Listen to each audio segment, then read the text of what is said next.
എല്ലാ പ്രിയ പ്രേക്ഷകർക്കും നമസ്കാരം. ഞാൻ അച്ചു. ഇന്ന് നമ്മുടെ കൂടെയുള്ളത് അതിഥിയായിട്ടുള്ളത് പ്രത്യേകിച്ച് ഒരു മുഖവരിയുടെയും ആവശ്യമില്ല, യോഗീശ്വരൻ്റെ അച്ഛൻ എന്നാണ് ഇദ്ദേഹം ഇപ്പോൾ നിലവിൽ അറിയപ്പെടുന്നത്.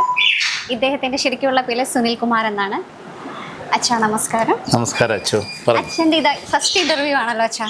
തീർച്ചയായിട്ടും. അല്ല, വേറെ പലരും വന്ന് ഇൻ്റർവ്യൂ എടുത്തിട്ടുണ്ടെങ്കിലും എൻ്റെ ഈ ഒരു ഫേസിൽ എൻ്റെ ഫസ്റ്റ് ഇൻ്റർവ്യൂ, ഒഫീഷ്യൽ ഇൻ്റർവ്യൂ അല്ല, ഫസ്റ്റ് ഈ ഒരു ഫേസിൽ. അതിന് മുമ്പ് താടിയും കാര്യങ്ങളൊക്കെ ഉണ്ടായിരുന്നു. അല്ലാതെ ഇപ്പം ഫസ്റ്റ് അച്ചുവാണ് എനിക്ക് ഇൻ്റർവ്യൂ എടുക്കുന്നത് തന്നെ. ഓക്കെ, ശരി, താങ്ക് യു. സന്തോഷം, അതിനുള്ള ഒരു ഭാഗ്യം എനിക്ക് കിട്ടി. തീർച്ചയായിട്ടും വളരെ നല്ല കാര്യമല്ലേ, പറഞ്ഞോളൂ. അച്ഛൻ്റെ പേര് സുനിൽ കുമാർ എന്നാണ്. സുനിൽ കുമാർ എന്നാണ്. അതെ, അച്ഛൻ ഒരു മിലിറ്ററി ഓഫീസർ ആണെന്നാണ് ഞാൻ കേൾവിപ്പെട്ടിരിക്കുന്നത്. അതെ, മിലിറ്ററിയിലായിരുന്നു ഞാൻ വർക്ക് ചെയ്തത്. അപ്പോൾ അച്ഛൻ എത്ര വർഷത്തെ സർവീസ്? ഞാൻ 17 വർഷം പട്ടാളത്തിൽ ജോലി ചെയ്ത ആളാണ്. ഓക്കെ, 13 വർഷം. 17 വർഷം. അത് കഴിഞ്ഞിട്ട് അച്ഛൻ അത് കഴിഞ്ഞിട്ട് ഞാൻ ഇവിടെ വന്നു, PSC എല്ലാം ട്രൈ ചെയ്തു. അപ്പോൾ ഞാനിപ്പോൾ ഒരു ജോബ് ചെയ്യുന്നുണ്ട്, ഗവൺമെൻറ് ജോബ് തന്നെയാണ് ചെയ്യുന്നത്. ഇപ്പോൾ പ്രസന്റ് അച്ഛൻ ജോബ് ചെയ്യുന്നുണ്ട്. KML വർക്ക് ചെയ്യുന്നത്, കേരള മിനറൽ മെറ്റൽസ് ചവറ. ഒരു മിലിറ്ററി ഓഫീസറിൽ നിന്ന് അച്ഛൻ എങ്ങനെയാണ് പെട്ടെന്ന് ഒരു ആത്മീയതയിലേക്ക് കടന്നു വന്നത്?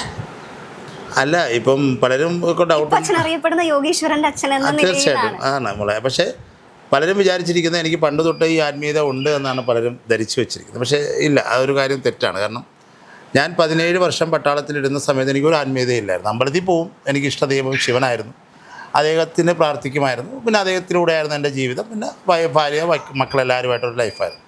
പിന്നെ പട്ടാളത്തിൽ നിന്ന് വന്നതിന് ശേഷം എൻ്റെ ആഗ്രഹം മക്കളും ഭാര്യയ്ക്കും കൊടുക്കാൻ പറ്റാത്ത സ്നേഹം. കാരണം നമ്മൾ പട്ടാളക്കാർക്ക് ഇവർക്ക് സ്നേഹം കൊടുക്കാൻ പറ്റത്തില്ല, നമ്മളവിടെയും അവരിവിടെ. അപ്പം അടിച്ചു പൊളിച്ചൊരു ജീവിതം മക്കളൊക്കെ ആയിട്ട് ഒരു എൻ്റർടൈൻമെൻറ്റ് ചെയ്ത ജീവിതത്തിലോട്ട് നയിച്ചുകൊണ്ട് പോയിക്കൊണ്ടിരിക്കുകയായിരുന്നു. അപ്പോഴാണ് യാദൃശ്ചികമായിട്ട് സൂരജ് കൃഷ്ണ എന്ന് പറയുന്ന കുട്ടൂസ് നമ്മളെല്ലാം വിട്ടു പോവുകയാണ് ചെയ്തത്. അതിനുശേഷം ഞാനും എൻ്റെ വൈഫും വല്ലാത്തൊരു പടുകുഴിയിൽ വീണുന്നൊരവസ്ഥയായി. എന്ന് വെച്ചാൽ നമ്മൾ എല്ലാം 20 വയസ്സ് വരെ നമ്മളൊരു കുട്ടിയെ വളർത്തിക്കൊണ്ട് വന്നിട്ട് നമ്മുടെ പ്രതീക്ഷയും സ്വപ്നങ്ങളും എല്ലാം തകർന്നു പോകുന്നൊരവസ്ഥയാണ്. അതായത് ഒരു മാതാപിതാക്കൾക്കൊട്ടും താങ്ങാൻ പറ്റാത്തൊരു സംഭവമാണ് ഒരു മകൻ അല്ലെങ്കിൽ ഒരു മകൾ നമ്മൾക്ക് നിന്നും വേർപെട്ട് പോകുന്നത് കണക്കൊരു ഫീലിംഗ് ഈ ലോകത്ത് നമുക്ക് വേറെ ഒന്നും കാണത്തില്ല. അപ്പം നമ്മൾ അവന് ഒരുപാട് പ്രതീക്ഷകൾ കാണും. നമ്മുടെ മക്കൾ നമ്മളെക്കാളും ഉയരം വരുമ്പോൾ ഒരു അച്ഛനും അമ്മയ്ക്കും ഭയങ്കര പ്രതീക്ഷയാണ്. കാരണം ഇവനാണ് ഇനി നമ്മളെ നയിക്കേണ്ടത്. അതായത് നമുക്കൊരു കോൺഫിഡൻറ്റ് വരും, അച്ഛന് പ്രത്യേകിച്ച് ആൺമക്കൾ. അപ്പോൾ അതൊരു കോൺഫിഡൻറ്റിലൂടെ ഞാൻ കടന്നു പോകുന്ന സമയത്താണ് യാദൃച്ഛികമായിട്ട് എൻ്റെ മകൻ പെട്ടെന്നൊരു അവൻ ബാത്റൂമിൽ പോയിട്ട് തിരിച്ചു വരുന്നെങ്കിലും വീണ് കിടക്കുന്നതിന് വൈഫ് കാണും. നമ്മൾ പെട്ടെന്ന് പോയി ആശുപത്രിയിൽ കൊണ്ടുപോയെങ്കിലും നമ്മൾ പോലും കേട്ടിട്ടില്ലാത്ത ഒരു അസുഖം എന്നല്ല, അതൊരു അനൂറിസം എന്നാണ് പറയുന്നത്. അതായത് 10-15 ലക്ഷം പേരിൽ ഒരാൾക്ക് വരാം, ഒരു പോസിബിലിറ്റി ഉള്ള അസുഖം. എനിക്ക് അറിയത്തൊന്നുമില്ല. ഞാൻ പിന്നെ അതിനൊക്കെ നെറ്റിലൊക്കെ കയറി സെർച്ച് ചെയ്ത് നോക്കുമ്പോഴാണ് നമ്മുടെ ഈ തലയുടെ വെയിൻ ഇങ്ങനെ ബൾജായിട്ട് അത് പൊട്ടിയിട്ടാണ് അവൻ പോയിരിക്കുന്നതെന്ന് പറഞ്ഞു. അതോടുകൂടി ഞാനും വൈഫും എല്ലാം ഒരുപാട് തളർന്നു. ഞാൻ എൻ്റെ ജീവിതം തന്നെ വേണ്ടാന്നുള്ള രീതിയിൽ പോയി. പിന്നെ ഇളയ ഒരാളുണ്ട്, കിച്ചു എന്ന് വിളിക്കുന്നത്, അവന് വേണ്ടിയായിരുന്നു പിന്നെ നമ്മുടെ ജീവിതം. അപ്പോഴാണ് യാദൃച്ഛികമായിട്ട് ഇവൻ എന്നിലേക്ക് വന്നു തുടങ്ങിയത്. ഒരു 3-4 മാസം കഴിയുമ്പോൾ ഇദ്ദേഹം ഞാൻ കൊല്ലത്ത് റൂമിൽ കിടക്കുന്ന സമയത്ത് പെട്ടെന്ന് എൻ്റെ കൈ വൈബ്രേറ്റ് ആവുമായിരുന്നു. ഇങ്ങനെ കൈ ഇങ്ങനെ ഭയങ്കരമായിട്ട് വൈബ്രേറ്റ് ആയിട്ട് കഴിഞ്ഞിട്ട് കുറച്ച് കഴിയുമ്പോൾ ഇവൻ എന്നോട് വരും, എൻ്റെ അടുത്ത് വരും. അപ്പോൾ ഞാനിങ്ങനെ താടിയൊക്കെ ഉള്ളത്. അപ്പോൾ എപ്പോഴും അവൻ എൻ്റെ ഈ കൈ കിടക്കുമായിരുന്നു. കിടന്നിട്ട് എൻ്റെ താടിയിൽ ഇങ്ങനെ പിടിച്ചിട്ട് പറയുമായിരുന്നു, ഞാൻ പോയപ്പോൾ എനിക്ക് അച്ഛനെ കാണാൻ പറ്റിയില്ലല്ലോ. എപ്പോഴും പറയുന്നത് വേടാണ് മോനിക്കത്, അച്ഛനെനിക്ക് കാണാൻ പറ്റിയില്ലല്ലോ. അത് ഇങ്ങനെ പിടിച്ചു. പക്ഷേ എനിക്ക് ഇവനോടൊന്നും പറയാൻ പറ്റത്തില്ലായിരുന്നു. അപ്പം ഇവൻ പറയുന്നതൊക്കെ ഇങ്ങനെ കേട്ടുകൊണ്ടിരിക്കുക, അച്ഛാ എനിക്ക് കാണാൻ പറ്റിയില്ല, അതാണ് ഒരുപാട് കാര്യങ്ങൾ എന്നോട് ഇങ്ങനെ. അപ്പം ഞാൻ ഈ കാര്യം വന്ന് രഞ്ജിതയോട് പറയുമ്പോൾ രഞ്ജിത വിചാരിച്ചിരിക്കുന്നത്, എൻ്റെ ഫ്രണ്ട്സും വിചാരിച്ചിരുന്നത് ഇവനോടുള്ള അഗാധമായ ഇഷ്ടം കൊണ്ടാണ് ഞാനിതൊക്കെ പറയുന്നത്. എൻ്റെ തോന്നലാണത്, കറക്റ്റ്. അപ്പം പലരും പറഞ്ഞു നമ്മളെ സൈക്കാട്രിസ്റ്റിനെ കാണിക്കണം, സൈക്കോളജിസ്റ്റിനെ കാണിക്കണം എന്നൊക്കെ പറഞ്ഞിട്ടുണ്ട്. പക്ഷേ ഞാനപ്പോഴതൊന്നും, പിന്നെ ഞാൻ എന്ത് ചെയ്യും, എന്നോട് ഇവൻ പറയും സ്റ്റാറ്റസ് ഇടാൻ പറയും. ഓരോരോ കാര്യങ്ങൾ ഇവ എന്നോട് വന്ന് പറഞ്ഞു, അച്ഛാ ഇതാണ് അതാണ്. അപ്പോൾ ഞാനിതെല്ലാം സ്റ്റാറ്റസ് ഇടുമ്പോൾ എൻ്റെ കൊളീഗ്സും പറഞ്ഞു തുടങ്ങി എനിക്ക് സൈക്കാട്രിക് പ്രശ്നമാണ്. അങ്ങനെ ഇരിക്കുന്ന സമയത്താണ് ഇവൻ്റെ 1ാമത്തെ വാർഷികം കഴിഞ്ഞ് നമ്മളവൻ്റെയൊക്കെ ഇവനൊരു സമാധി കണക്ക് കെട്ടിയിട്ടുണ്ട്.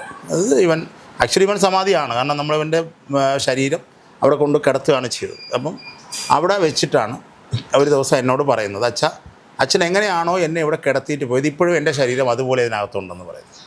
അപ്പം ഞാൻ സ്വാഭാവികമായിട്ട് എനിക്ക് മനസ്സിലൊരു ചിന്ത വന്നു, അതെങ്ങനെ. അപ്പോൾ അവൻ പറഞ്ഞു, അച്ഛാ എനിക്കിവിടെ ഒരു വനദേവത, അവിടുത്തെ ഒരു വനദേവതയും അവൻ്റെ കൂടെ ഉണ്ട്. ആ വനദേവതയാണ് ഇവൻ്റെ ശരീരം എപ്പോഴും പ്രൊട്ടക്റ്റ് ചെയ്ത് നിർത്തിയിരിക്കുന്നത്. അപ്പം ആ ഒരു ചൈതന്യം കൊണ്ടാണ് ഇവൻ്റെ ശരീരത്തിന് ഒരു പ്രശ്നം വന്നിട്ടില്ലെന്ന് അദ്ദേഹം പറയുന്നത്. ഇപ്പോഴും എങ്ങനെയാണോ നമ്മൾ കിടത്തിയിട്ട് പോകുന്നത് അങ്ങനെ. പിന്നെ അവിടെ എൻ്റെ കുറച്ച് ഫ്രണ്ട്സ് വന്ന് അവിടെ തിരി കത്തിക്കുകയും ഇദ്ദേഹത്തിനോട് ഓരോ കാര്യങ്ങൾ പറഞ്ഞു തുടങ്ങി. അങ്ങനെ അബാക് മീഡിയയിലാണ് യാദൃശ്ചികമായിട്ട് ഇദ്ദേഹം എന്നോട് വന്ന് പറയുന്നത്. അബാക് മീഡിയയിലെ ഒരു പൊതുവേദി അവർ വെച്ചിട്ടുണ്ടായിരുന്നു. അവിടെ ഇദ്ദേഹത്തിന് വേണ്ടി ഒരു ചെയർ ഇടണമെന്ന് പറയുന്നു. അങ്ങനെ നമ്മളൊരു പൈസാറ് ഇദ്ദേഹത്തിൻ്റെ എനർജി, അദ്ദേഹം തേങ്ങ വെച്ച് എനർജി ചെക്ക് ചെയ്യും. അങ്ങനെ എനർജി ചെക്ക് ചെയ്യുന്ന സമയത്ത് ആദ്യം ഗണപതിക്ക് എനർജി ചെക്ക് ചെയ്തായിരുന്നു. അപ്പോൾ ഗണപതിയെക്കാട്ടിയും എനർജി ഈ സോളിനുണ്ടെന്ന് അദ്ദേഹത്തിന് മനസ്സിലായി. അതായത് ഈ അബാക് മീഡിയയുടെ പ്രോഗ്രാം നടക്കുന്ന സ്ഥലമെന്ന് പറഞ്ഞാൽ ഒരു ഭദ്രകാളി ക്ഷേത്രമാണ്. ഭദ്രകാളി ക്ഷേത്രം ഭയങ്കര പവർഫുള്ളായിട്ടൊരു ക്ഷേത്രം. അവിടെ ഒന്നും പെട്ടെന്ന് ഒരു സോൾസിനും പോയി കടന്നു പറ്റാൻ പറ്റത്തില്ല. അത്രയും ഡിവൈനായിട്ടുള്ള സോൾസിന് മാത്രമേ അവിടെ എത്തിപ്പെടാൻ പറ്റത്തുള്ളൂ. അപ്പം ഇദ്ദേഹം നോക്കുമ്പോൾ ഇത് ഈ കുട്ടുവിൻ്റെ അല്ലെങ്കിൽ ഇപ്പം നമ്മൾ യോഗീശ്വരൻ എന്നാണ് അദ്ദേഹത്തിന് അറിയപ്പെടുന്നത്, അദ്ദേഹത്തിൻ്റെ പ്രസൻസ് അവിടെ കിട്ടി. അങ്ങനെ അറിഞ്ഞ് പലരും ഇദ്ദേഹത്തിന് തിരക്കി വരികയും എന്നെ വിളിക്കുകയൊക്കെ ചെയ്തു. അപ്പോൾ എന്നെ വിളിക്കുന്ന സമയത്ത് അവരുടെ പ്രശ്നങ്ങൾ ഇവരെന്നോട് പറയുമ്പോൾ ഓട്ടോമാറ്റിക്കായിട്ട് എന്നിലേക്ക് അവൻ വരാറുണ്ട് ഇപ്പോഴും. ഇപ്പം അച്ചു എന്നെ കോൾ ചെയ്ത് കുറച്ച് സമയം ഞാൻ അവരുടെ അടുത്ത് പേഴ്സണലായിട്ട് കാര്യങ്ങൾ ചോദിക്കും. അത് കണക്ഷന് വേണ്ടിയാണ്. എന്താണ് അത് കുറേ കഴിയുമ്പം ഇവരുടെ പ്രശ്നങ്ങൾ ഇദ്ദേഹം വന്ന് സൊല്യൂഷൻ പറഞ്ഞു കൊടുക്കാൻ തുടങ്ങി. അങ്ങനെയാണ് ആളുകൾ അറിയുന്നത് ഇങ്ങനെ ഈ കുട്ടുവിന്, അതായത് കുട്ടു എന്ന് പറഞ്ഞാൽ നമ്മളെ പൈസാറാണ് അദ്ദേഹത്തിൻ്റെ ശിവയോഗീശ്വരൻ എന്ന് പറയുന്നത്. നമുക്ക് ആ ശിവയോഗീശ്വരൻ എന്ന ഇദ്ദേഹം എവിടെ ഒരു സ്ഥലത്ത് പോയ സമയത്ത് എവിടെയെന്ന് എനിക്ക് ഓർമ്മ, നിനക്ക് ഓർമ്മയാണ്, എവിടെ നമ്മുടെ ശിവൻ്റെ ഒരു ഇതുണ്ടല്ലോ മറ്റേ തിരുവണ്ണാമലയിൽ പോകുമ്പോഴാണ് അദ്ദേഹത്തിന് ഒരു ഇൻഡ്യൂഷൻ കിട്ടുന്നത്, ഇദ്ദേഹത്തിന് ശിവസ്വരൂപ യോഗി എന്ന് പറയുന്നത്. അതിനു മുമ്പ് ഞാൻ ഇദ്ദേഹമായിട്ട് കമ്മ്യൂണിക്കേറ്റ്, അപ്പോൾ ഞാൻ ഇതിനോട് ചോദിച്ചു, മോനെ നിന്നെ ഇങ്ങനെ കുട്ടു എന്ന് അറിയപ്പെടുന്നപ്പോൾ ആളുകൾക്കൊരു ഇതില്ലല്ലോ, ഈ കുട്ടു എന്ന് പറയുമ്പോൾ ഒരു ഇതില്ല, ആ ഒരു ഓമന പേര് പോലെ ഉണ്ട് മോനെ, അപ്പം ഇങ്ങനെ എല്ലാവരെയും വിളിക്കുമ്പോൾ എങ്ങനെയാണെന്ന് ഞാൻ ഇദ്ദേഹത്തിനോട് തന്നെ കമ്മ്യൂണിക്കേറ്റ്. അപ്പോൾ അദ്ദേഹം ഒന്നും പറഞ്ഞില്ല. പക്ഷേ യാദൃച്ഛികമായിട്ടാണ് ഈ പൈസാറാണ് അദ്ദേഹത്തിന് ആ പേര് നിർദ്ദേശിക്കുക. അതിനുശേഷം ഇദ്ദേഹത്തിന് ശിവസ്വരൂപ യോഗീശ്വരൻ. ഇപ്പോഴും ഞാൻ ഏകദേശം ഒരു 500-600 പേർക്കോളം അവരുടെ പ്രശ്നങ്ങൾ പറഞ്ഞു കൊടുത്തിട്ടുണ്ട്. അതിൽ ഒരുപാട് പേർക്ക് എൻ്റെ സൊല്യൂഷൻസ് കിട്ടിയിട്ടുണ്ട്. ഇപ്പോഴും എന്നെ തേടി ഒരു ദിവസം ഒരു 10, 25, 30 കോൾസ് വരാറുണ്ട്. വേറൊരു പ്രത്യേകത എന്ന് വെച്ചാൽ ഇദ്ദേഹം പറയുന്ന കോഴ്സ് എനിക്ക് അറ്റൻഡ് ചെയ്യാൻ പറ്റത്തുള്ളൂ. ഇപ്പോൾ അച്ചു എന്നെ എനിക്ക് തോന്നുന്നു അച്ചു എന്നെ ഒരുപാട് പറയാൻ വിളിച്ചിട്ടുണ്ട് ഇല്ലേ, എന്നിട്ട് അച്ചു പറഞ്ഞിട്ടുണ്ട് അച്ഛൻ ഞാൻ വിളിച്ചാൽ ഫോൺ എടുക്കാറില്ല. പക്ഷേ അതിലൊരു കാര്യമില്ല. കാരണം സുനിൽകുമാർ എന്ന ഞാൻ എന്ത് കാര്യം വേണ്ടി ഒരു കാര്യമില്ല, അദ്ദേഹം കണക്റ്റായിട്ട് വന്നിട്ടേ നിങ്ങൾക്ക് സൊല്യൂഷൻസ് തരാം. ഇപ്പം നമുക്കൊരു ഗ്രൂപ്പുണ്ട്, ഒരു 10-500 പേരടങ്ങുന്ന ഒരു ഗ്രൂപ്പുണ്ട്. അത് ഞാൻ ഒരു സോഷ്യൽ മീഡിയയിലോ അല്ലെങ്കിൽ എൻ്റെ സ്റ്റാറ്റസ് ഇട്ടോ വന്ന് ചേർന്നവരല്ല അവരൊന്നും.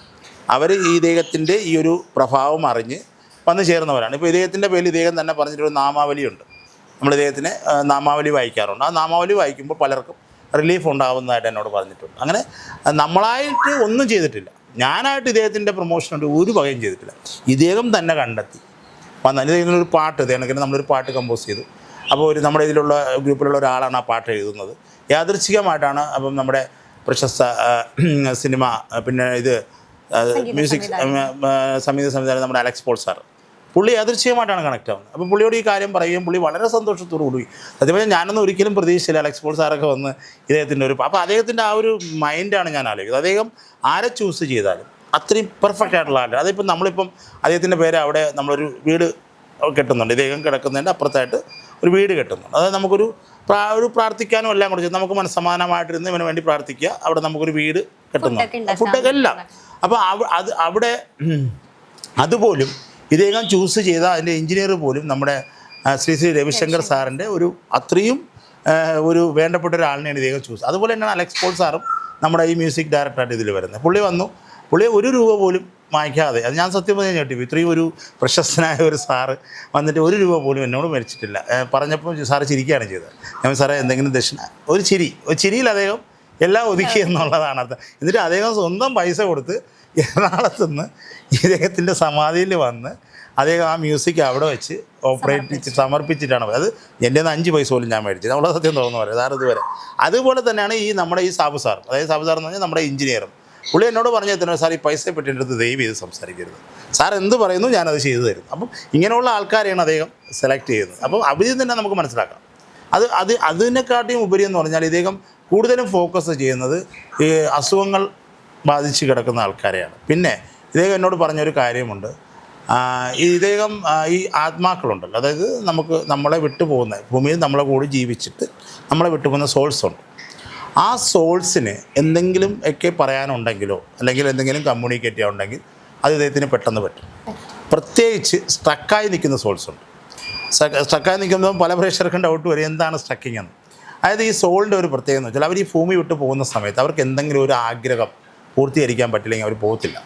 ഇപ്പം എൻ്റെ കൂടെ ഒരു സോൾ ഉണ്ടെന്നിരിക്കട്ടെ, അദ്ദേഹത്തിന് എന്തെങ്കിലും ഒരു ആഗ്രഹം കാണും, ഇപ്പോൾ എന്ത് XYZ, അപ്പോൾ അത് പൂർത്തീകരിച്ച് കൊടുത്താൽ മാത്രമേ അദ്ദേഹം ഈ ഭൂമി വിട്ട് പരലോകത്തോട്ട് പോകത്തുള്ളൂ. അപ്പോൾ അങ്ങനെ നിൽക്കുന്ന സോൾസിനെ മോക്ഷപ്രാപ്തി കൊടുക്കുക എന്നുള്ളതാണ് അദ്ദേഹത്തിൻ്റെ ടാസ്ക്. അപ്പം അതിലേക്ക് അദ്ദേഹം എന്നെയും കൂടെ നയിക്കുകയാണ്. അദ്ദേഹം പറയുന്നത് എങ്ങനെയെന്ന് വെച്ചാൽ, അച്ഛൻ്റെ ഈ ജന്മം എന്ന് പറഞ്ഞാൽ ലാസ്റ്റ് ജന്മമാണ്. അച്ഛന് ഇനി ഒരു ജന്മമില്ല. അച്ഛനെ ഞാൻ എൻ്റെ തലത്തിലോട്ട് കൊണ്ടുപോകുന്നവർ. ഇപ്പോൾ എൻ്റെ മകൻ ഇപ്പം നിൽക്കുന്നത് നമ്മുടെ ഇത് പറയപ്പെടുന്ന 7ാമത്തെ തലം എന്ന് പറയും. ആ തലത്തിലാണ് ഇദ്ദേഹം നിൽക്കുന്നത്. ഞാൻ ഈ തലവും കാര്യങ്ങളൊക്കെ പറയാം. സത്യം പറഞ്ഞാൽ എനിക്ക് ഒരു വർഷം മുമ്പ് ഇതിനെപ്പറ്റി ഒരു ABCD പോലും എനിക്കറിയത്തില്ല. ഞാനൊരു പട്ടാളക്കാരനായിരുന്നു, അടിച്ചു പൊളിച്ചുള്ള ജീവിതമായിരുന്നു. എൻ്റെ പഴയ ലൈഫൊക്കെ ചോദിച്ചാൽ എല്ലാവർക്കും അറിയാൻ പറ്റും. പക്ഷേ ഇദ്ദേഹം എന്നിലോട്ട് കടന്നു വന്നതിന് ശേഷം ഞാനിപ്പോൾ മെഡിറ്റേഷൻ ക്ലാസ് വയ്ക്കാറുണ്ട്. മെഡിറ്റേഷൻ ക്ലാസ് മീൻസ് അച്ഛനറിയാൻ തോന്നുന്നു ഈ നമ്മുടെ ഈ ചക്രാസ് ആക്ടിവേഷനാണ്. അത് അദ്ദേഹം വന്നതെന്ന് എനിക്ക് പറഞ്ഞു തന്നു. നമ്മളൊരു ടീമെല്ലാം കൂടെ അതിൽ കയറുന്നുണ്ട്. അതുമാത്രമല്ല ഈ ഒരു കാര്യങ്ങൾ, ഈ തലം എന്താണ് അല്ലെങ്കിൽ പരലോകത്ത് എന്താണ്, ഇതെല്ലാം അദ്ദേഹം എന്നെ കൊണ്ടിപ്പോൾ അദ്ദേഹം ഒരു ബുക്ക് എഴുതിപ്പിക്കുകയാണ്. അതാണ് ഏറ്റവും വലിയ രസം. ഞാനല്ല എഴുതുന്നത്, അദ്ദേഹമാണ് എഴുതുന്നത്. അദ്ദേഹം തന്നെയാണ് അതിൽ എല്ലാം. അപ്പോൾ അത് ഞാൻ എഴുതി. അപ്പോൾ അതിൽ നിന്നാണ് എനിക്ക് നോളജ് കിട്ടുന്നത്, ഈ പരലോകം എന്താണെന്നും പരലോകത്ത് എന്താണ് സംഭവിക്കുന്നത്. അല്ലാതെ ഞാനൊരു ബുക്ക് വായിക്കുകയോ ഒരു ബുക്ക് റെഫർ ചെയ്യുകയോ ചെയ്തില്ല. പണ്ടൊക്കെ ഞാൻ യൂട്യൂബ് കാണുമായിരുന്നു. പക്ഷേ ഇപ്പം അദ്ദേഹം എന്നെ യൂട്യൂബ് കാണാൻ സമ്മതിക്കത്തില്ല. ഇദ്ദേഹത്തിൻ്റെ അല്ലാതെ വേറെ ഏതെങ്കിലും ഒരു യൂട്യൂബ് ഉണ്ടെങ്കിൽ അപ്പോൾ ഒന്നിലത് എൻ്റെ ഫോൺ ഓഫായിപ്പോൾ, അല്ലെങ്കിൽ എൻ്റെ മൈൻഡ് മാറ്റിക്കും. ബുക്കും അതുപോലെ തന്നെ. ഞാനിപ്പം ഒരു ബുക്ക് എടുത്ത് വായിച്ചാൽ അദ്ദേഹം സമ്മതിക്കത്തില്ല. അദ്ദേഹത്തിൻ്റെ അറിവ് എനിക്ക് ഡയറക്റ്റായിട്ട് പകർന്നു തരും. അപ്പം ഈ പരലോകത്തെപ്പറ്റി അദ്ദേഹം പറഞ്ഞത് 7ാമത്തെ തലത്തിലാണ് അദ്ദേഹം നിൽക്കുന്നത്. അപ്പോൾ അദ്ദേഹം പറഞ്ഞ അച്ഛനെ ഞാൻ എൻ്റെ തലത്തിലോട്ട് കൊണ്ടുവരും. അപ്പോൾ അങ്ങനെ ഞാൻ ആ തലത്തിലോട്ട് പോകണമെങ്കിൽ ഞാൻ നല്ല പ്രവൃത്തികൾ ചെയ്യണം. നല്ല പ്രവൃത്തി എന്ന് ഉദ്ദേശിക്കുന്ന പലർക്കും അറിഞ്ഞുകൂടാത്തൊരു കാര്യമുണ്ട് ഭൂമിയിൽ.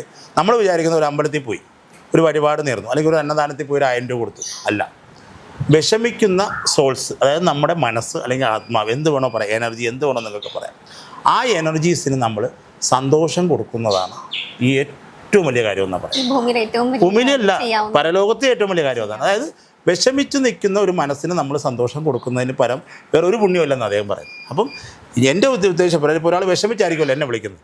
അപ്പം അച്ഛൻ എന്നെ വിളിക്കുന്നെങ്കിൽ അച്ഛനൊരു പ്രശ്നമായിട്ടായിരിക്കും. അപ്പം ഞാൻ അതിനൊരു സൊല്യൂഷൻ തരുമ്പോൾ അച്ഛന് അത് മനസ്സെന്തായി സമാധാനമായി. അപ്പോൾ അതിൻ്റെ ഇത് കിട്ടുന്ന എനിക്കും ശിവയോഗീശ്വരനുമാണ്. അപ്പോൾ അദ്ദേഹത്തിൻ്റെ ആ ഒരു ടാസ്കും കംപ്ലീറ്റ് ആവുന്നുണ്ട്. എൻ്റെ ഈ ജന്മസാഫല്യവും കംപ്ലീറ്റ്. അപ്പോൾ എൻ്റെ തല ഉയരുമെന്ന് ഞാൻ ഉദ്ദേശിക്കുന്നത്, നമ്മൾ ജീവിക്കുന്ന ആ ഒരു രീതിയുണ്ട്, പല രീതികളുണ്ട്. അപ്പം നമ്മൾ ഭൂമിയിൽ എങ്ങനെയാണോ ജീവിച്ച അതേ കണക്കായിരിക്കും നമ്മൾ പരലോകത്ത് പോകുമ്പോൾ നമുക്ക് കിട്ടുന്ന സിറ്റിങ്സ്.